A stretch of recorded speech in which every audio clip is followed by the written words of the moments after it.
Some of all angle of quadrilateral is 360। Consider, सबसे पहले क्या करना है कि हमें एक क्वाड्रिलेटरल को कंसीडर करना पड़ेगा। तो consider a quadrilateral ABCD।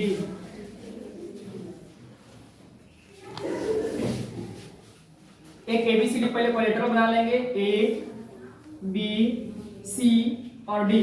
ABCD quadrilateral बनाने के बाद क्या करेंगे, ज्वाइन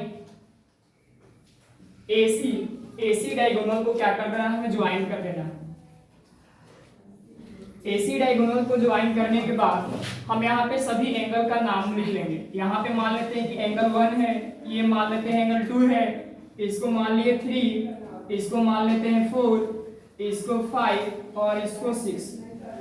अब हम लोग देखेंगे कि हमारा जो क्वाड्रिलेटरल है वो दो पार्ट में बढ़ चुका है। पहला पार्ट ये है और दूसरा पार्ट ये है। पहला ट्रायंगल हमारा जो बन रहा है ABC बन रहा है, और दूसरा ट्रायंगल जो है वो ADC बन रहा है। यानी हमारा क्वाड्रिलेटरल जो है दो पार्ट में बढ़ चुका है, दो ट्रायंगल में बढ़ चुका है। तो सबसे पहले हम लेते हैं इन ट्रायंगल ABC। ट्रायंगल ABC में देख रहे हैं कि ये एंगल और ये एंगल और ये एंगल, यानी तीनों एंगल का सम हम लोग पढ़ेंगे क्या होता है, 180 के इक्वल होता है। तो लिखेंगे angle 4 plus angle 5 plus angle 6 equal to 180। कैसे, तो sum of property of triangle, यानी ट्रायंगल का सम का प्रॉपर्टी जो होता है उससे ये क्या होता है कि एंगल 4 एंगल 5 और एंगल 6 क्या हो जाएगा, 180 के इक्वल हो जाएगा। ये हमारा हो गया इक्वेशन पहला। फिर लेंगे इन ट्रायंगल ABC।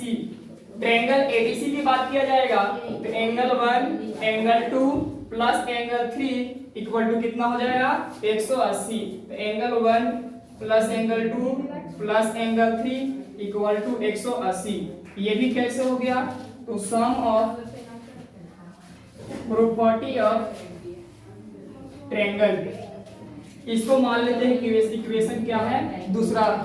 अब add equation first and second, दोनों इक्वेशन को क्या कर देना है, ऐड कर देना है। तो इधर हमारा क्या है 4 5 6, यानी एंगल 4 एंगल 5 एंगल 6, और इधर हमारा क्या है एंगल 1 एंगल 2 एंगल 3।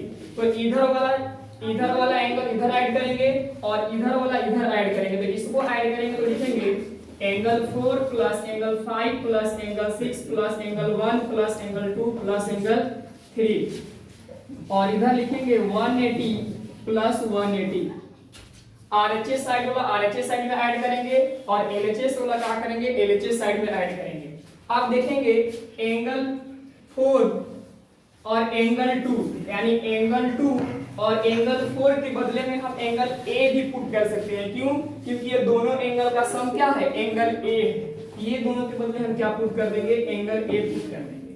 अब चलते हैं एंगल B, यानी एंगल 6 के बदले हम लोग क्या करेंगे, एंगल B पुट कर देंगे। फिर चलते हैं एंगल C के पास। तो एंगल 5 और एंगल 3 के बदले देखो यहाँ पे एंगल 5 है और यहाँ पे एंगल क्या है, 3 है। ये दोनों के बदले हमारा क्या हो जाएगा, एंगल C। और एंगल 1 के बदले हमारा जो एंगल 1 है इसके बदले हमारा क्या आ जाएगा, एंगल D।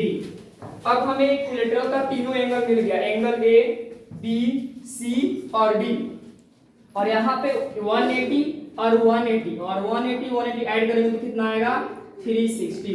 हमारा क्वाड्रिलेटरल का जो चारों एंगल का सम है वो निकल करके आ गया कि हमारा चारों एंगल का जो सम होता है वो 360 के इक्वल होता है।